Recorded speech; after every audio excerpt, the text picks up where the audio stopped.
Hello friends, इस topic में आप जानेंगे कि पैतृक ज़मीन संपत्ति का बंटवारा कैसे करें। केवल पैतृक ही ज़मीन नहीं, बल्कि यदि आपका कोई एक ज़मीन नंबर है और उसमें कई सह खातेदारक हैं, तो ऐसी कंडीशन में आप जो है बंटवारा करने का सरल प्रोसेस क्या है।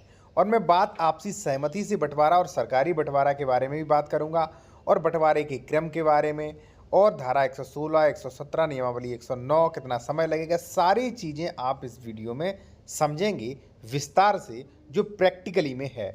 एक चीज़ और साथियों, यदि आप कोई भी चीज़ मान लीजिए समझ में नहीं आती, कोई भी कानूनी सलाह लेना चाहते ले सकते हैं। कॉन्टैक्ट नंबर वीडियो के डिस्क्रिप्शन में मेंशन भी किया गया है। साथियों, सबसे पहले मैं आपको बता दूं कि आपसी सहमति से बंटवारा और सरकारी बंटवारा में क्या अंतर है। देखिए, यदि आपकी कोई पैतृक संपत्ति है या कोई संपत्ति में कई पार्टनर हैं, प्रोसेस केवल और केवल एक है जो मैं आपको बता रहा हूं, वही। ठीक है, तो सबसे पहले आप ये समझ लीजिए कि आपसी सहमति से बंटवारा, या मान लीजिए कई लोग बताते हैं आपको कि आप मेमोरेंडम ऑफ पार्टीशन बना सकते हैं, ठीक है, जो कि मान्य होता है, उसके बारे में भी चर्चा करूंगा थोड़ा। ठीक है साथियों, आपसी सहमति से बंटवारा जो होता है, मान लीजिए आज आपकी जॉइंट फैमिली है, आप आपसी सहमति से बंटवारा कर लेते हैं, और सभी लोग जो बंटवारे में अपनी अपनी संपत्ति मिली है उन बंटवारे की संपत्ति पर काबिज हो जाते हैं, जोतने बोने लगते हैं। लेकिन साथियों, ये गलत है। इससे आपको भविष्य में परेशानी आएगी। आज आपने समझौता किया है, कल आपके बच्चे होंगे तो वो इस समझौता को तोड़ भी सकते हैं। तो आपसी बंटवारा है वो मान्य नहीं होता है। अब आप कहेंगे फैमिली मेमोरेंडम मान लीजिए हमने वो तैयार कर लिया याददाश्त के लिए, अगर आप आज तैयार कर लोगे, आप नोटरी वगैरह करवा लोगे, वो भी मान्य नहीं होगा। क्योंकि कल से जो व्यक्ति मान लीजिए इसे चैलेंज करेगा, वो कुछ भी बहाना बनाएगा कि ये जो है ये मैंने साइन ही नहीं किए, ठीक है, या मेरे द्वारा ये लिखा ही नहीं गया है। तो वो ऐसी मान लीजिए ऐसी तर्क देगा जिससे आपसी सहमति का बंटवारा का कोई भी मतलब नहीं निकलता है। ठीक है, और आपसी सहमति में भी कई चीज़ों का ध्यान रखना पड़ता है कि वो प्रॉपर्टी जो है नियमावली 109 के अनुसार बांटी गई है कि नहीं। अब आप कहेंगे सर ये नियमावली 109 क्या? नियमावली 109 है कि भाई अगर कोई कीमती ज़मीन है तो वो सभी को बराबर मिलनी चाहिए, ये कानून कहता है। ठीक है, चलिए इन सब बातों को हम एक साइड रखते हैं। सीधी सी बात है कि आप आपसी बंटवारा मत करिए, हमारा सजेशन नहीं है कि आप आपसी बंटवारा करें। ठीक है, पहली चीज़। एक चीज़ साथियों और दूसरी, कि अब सवाल आता है कि अगर मान लीजिए आप लोगों की आज सहमति है और आप आपसी बंटवारा करना ही चाहते हैं, तो मैं आपको एक ऐसी ट्रिक बताऊंगा कि आपका आपसी बंटवारा भी हो जाएगा और कोई कभी जिंदगी में भी तोड़ नहीं पाएगा। लेकिन थोड़ा सा प्रोसेस है। प्रोसेस क्या, मैं आपको बता दूं। एक चीज़ और साथियों, यदि आप इस मैटर पर कोई भी कानूनी लीगल राय लेना चाहते हैं, ले सकते हैं। कॉन्टैक्ट नंबर वीडियो की डिस्क्रिप्शन में दिया गया है। साथियों, मान लीजिए आज आप 4 भाई हैं, आप आपसी सहमति से बंटवारा करना चाहते हैं, या मान लीजिए आज आप 4 भाइयों में बनती है, एक साथ बैठते हैं, मान लीजिए, या मान लीजिए जो भी पार्टनर है आप आज आपकी बन रही है। ठीक है, तो आप क्या करिए कि आप लोग बैठकर डिसाइड कर लीजिए किसको कौन सी ज़मीन चाहिए। ठीक है, मान लीजिए ये ज़मीन है, ठीक है, और इसके 4 पार्टीशन हो गए।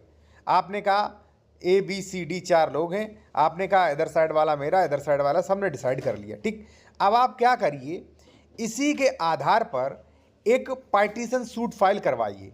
ठीक है, एक व्यक्ति उसमें से वादी बन जाए, पार्टीशन सूट फाइल करवा दीजिए। एडवोकेट बकायदा दावा तैयार किया जाएगा और उसमें वही लिखेगा कि भाई मुझे जो है इस साइड वाला चाहिए, बाकी लोगों का भी कुरा तैयार किया जाना चाहिए। अब पार्टीशन सूट फाइल हो जाएगा तो बाकी 3 लोगों को नोटिस जाएगा, और नोटिस में सभी को ये आपत्ति का अवसर मिलेगा कि भाई कोई ऑब्जेक्शन हो तो दीजिए। अब आप लोग ने सहमति पहले से ही बना ली है तो कोई भी ऑब्जेक्शन नहीं करेगा। ठीक है, तो जो भी कोर्ट है वो सबसे पहले अंश डिक्लेरेशन कर देगा, डिक्री जारी होगी, उस पर कोई भी ऑब्जेक्शन नहीं होगा। उसके बाद क्या होगा, कोरा डिसाइड होगा कि पूरब में ये, फलाने से पश्चिम में ये, इधर ये। ठीक है, वकायरा कोरा जारी होगा। कोरा में भी कोई आपत्ति नहीं देगा, क्यों, आप लोग पहले से सहमति बना चुके हैं। तो मात्र 6 महीने के अंदर आपका पहली बात तो बंटवारा हो जाएगा, और डिक्री जारी होगी, कोरा भी जारी होगा, पूरा कोर्ट में रिकॉर्ड मेंटेन होगा। इसलिए कोई भी भविष्य में मुकर नहीं सकता है, या कोई भी इस बंटवारे को तोड़वा नहीं सकता। दूसरी बात, सरकारी रिकॉर्ड में ये बंटवारा मान रहेगा। ठीक है, तो सेकंड पॉइंट हो गया साथियों ये आपका। ठीक है, अब मैं बात कर रहा हूं थर्ड पॉइंट पे। ठीक है, कि मान लीजिए आपकी कोई प्रॉपर्टी है, पैतृक संपत्ति, या मान लीजिए कोई संपत्ति प्रॉपर्टी है, ज़मीन है, उस पर कई सह खातेदारक ज़मीन पे हैं, ठीक है। अब आप चाहते हो भाई पार्टीशन सूट के, भाई मैं इनसे अलग हो रहना चाहता हूँ। मान लीजिए देखिए कई विवाद होते हैं, मान लीजिए कोई कब्जे को लेके कोई अधिक विवाद कर रहा है, या मान लीजिए कल से जो काश्तकार होते हैं वो कहते हैं कि हम यहाँ नहीं, हम यहाँ पे कब्जा लेंगे, ठीक है। तो ऐसी कंडीशन में साथियों आपके पास होता है कि आप जाएं कोर्ट में और 116 के लिए केस दायर करें। देखिए कई एडवोकेट्स जो होते हैं वो गलत दावा दायर करते हैं, जो कि आपका समय भी बर्बाद करता है और पैसा भी। अब मान लीजिए आपका कोई भी पारिवारिक मसला है, या मान लीजिए आपका कोई भी गाटा संख्या बड़ा सा है, उस पर कई सह खातेदारक हैं, या मान लीजिए मिन जुमला नंबर है। मिन जुमला नंबर का बंटवारा का अलग तरीका है जिसमें एडवोकेट भ्रमित हो जाते हैं, ठीक है। उसके जो है मैं नेक्स्ट वीडियो में बात करूंगा, उसका प्रोसेस पूरा अलग है, ठीक है। तो सीधी सी बात ये है कि अगर मान लीजिए आपको ये करना है कि आज मैं जीवित हूँ तो आज अपने जीते जी बंटवारा करवा जाऊँ, बच्चे हमारे भाई के बच्चे आपस में विवाद ना करें, ठीक है, तो आप करवा सकते हो। इसके लिए आप 116 में दावा करें उप जिलाधिकारी के यहाँ। दावा करने के बाद आपके सभी भाइयों को नोटिस जाएगा और 116 की डिक्री जारी होगी कि फलाने ए का इतना, बी का इतना, सी का इतना, डी का इतना। डिक्री जारी को मान लीजिए जो भी है ऑब्जेक्शन सबके लिए जाएंगे, किसी को आपत्ति नहीं, आपत्ति है तो केस चलेगा, जिसमें केस लंबा खिंचता है, ठीक है। और उसके बाद जब सबका अंश डिक्लेरेशन हो जाएगा साथियों 116 में, तब उसके बाद जो है एक आपको फिर से एक सूट फाइल करना पड़ेगा 117 का, यानी कि कुरा डिक्लेरेशन के लिए। देखिए पहले आपका अंश निर्धारित होगा कि ए को कितना मिला, बी को कितना मिला, सी को कितना मिला, डी को कितना मिला। मान लीजिए सबको जो है 4 बीघा जमीन है, 1-1 बीघा जमीन मिली, पूरी डिक्री जारी हो गई, आदेश जारी हो गया। फिर आप उस डिक्री के आधार पे फिर दावा करेंगे महोदय आपने जो डिक्री 1 बीघा जो हमारे अंश जो है उसका हमें अलग कुरा बना के दीजिए, मैं इनसे अलग रहना चाहता हूं, मेरा विवाद होता है भाई, ठीक है।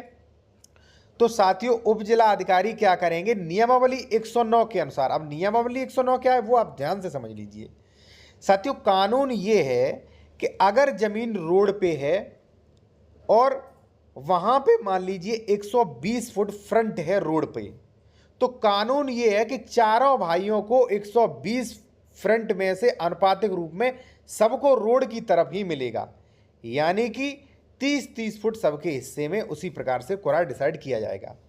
आपने पहले कभी मान लीजिए बंटवारा कर लिया है, आपके पिताजी ने, दादाजी ने, ठीक है, आपको रोड से पीछे कर दिया है, तो अभी भी वक्त है, आप अभी भी जो है सूट फाइल करके आप जो है रोड पे ले सकते हैं। और कोई भी कंफ्यूजन है तो आप हमसे संपर्क भी कर सकते हैं, कॉन्टैक्ट नंबर वीडियो के डिस्क्रिप्शन में, ठीक है। तो साथियों जब आप 116 की कार्रवाई हो गई, जैसे ही आप 117 में कुरा डिक्लेरेशन करेंगे तो उप जिला अधिकारी नियमावली 109 लेखपाल को आदेश देगा, लेखपाल जाएगा मौके पे, देखा गया इसका कहाँ कब्जा है, कब्जे से कोई मतलब नहीं है। मतलब ये है कि अगर रोड पे जमीन हुई, अगर जमीन आबादी के किनारे हुई, यानी कि जो भी कीमती जमीन है उसमें सबको बराबर बराबर दिया जाएगा, फिर चाहे वो पहले आपसी बंटवारा कर चुके हो, फिर चाहे कुछ भी हो गया हो, ठीक है। क्योंकि अगर मान लीजिए उन्होंने नियमावली 109 का पालन नहीं किया तो अन्याय होगा। अन्याय ये होगा कि भाई जो भाई पावरफुल होगा वो जमीन पे कब्जा कर लेगा, जो भाई मान लीजिए कमजोर होगा उसे पीछे धकेल दिया जाएगा। तो डोंट वरी साथियों, आपको कोई भी दिक्कत नहीं। मान लीजिए भविष्य में कभी बंटवारा हुआ था, मान लीजिए 100 साल पहले भी कभी बंटवारा हुआ था, ठीक है, सरकारी बंटवारा नहीं हुआ है और आप सही खातेदार रखें, तो अभी भी आप जमीन, कीमती जमीन ले सकते हैं, फ्रंट की जमीन ले सकते हैं, ठीक है साथियों। तो इस प्रकार से आपका 117 का कुरा डिक्लेरेशन होगा कि नीला किसका, लाल किसका, पीला किसका और किसको किसकी तरफ दिया गया है, और उसके बाद आपका बंटवारा फाइनली हो जाएगा, आपको कोई भी दिक्कत नहीं आ जाएगी। और कोई भी लीगल एडवाइस लेनी है ले सकते, कॉन्टैक्ट नंबर वीडियो के डिस्क्रिप्शन में